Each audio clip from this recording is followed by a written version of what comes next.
مطلب ہوں ہی نا مدینے کا کتا تو میں مشہور ہوں. سگے مدینہ تو میرا لقب ہے. لقب یہ میں نے خود لیا ہے, لقب کسی نے دیا نہیں ہے.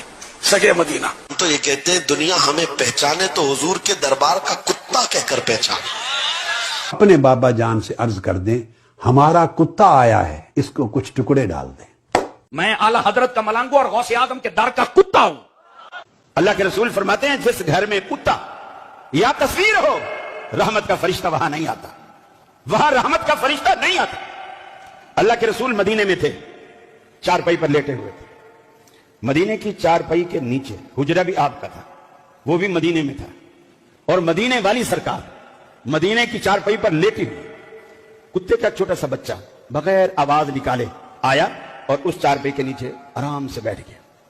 اللہ کے رسول کو جبریل نے ٹائم دیا تھا کہ میں جیسے ظہر کے بعد یا فلان کے بعد اتنی میں آپ کے پاس آؤں گا. آپ انتظار کر رہے ہیں, جبریل نہیں آئے. آپ بڑے پریشان کہ اللہ کے رسول تو وعدہ خلافی نہیں کرتے, جبریل تو وعدہ خلافی نہیں کرتے, آج کیسے کر گئے. پریشانی میں کبھی کمرے میں ٹہل لیں, اچانک دروازے کے باہر نکل گئے. جیسے باہر نکلے دیکھا تو دیوار کے باہر جبریل کھڑے ہوئے. آپ نے فرمایا جبریل میں تو تمہارا جب سے انتظار کر رہا ہوں, تم آئے نہیں. کہا اللہ کے رسول جس گھر میں کتا یا تصویر ہو ہم اس گھر میں داخل نہیں ہوتے, ہم اس گھر میں نہیں آتے. اب یہاں کئی مسئلے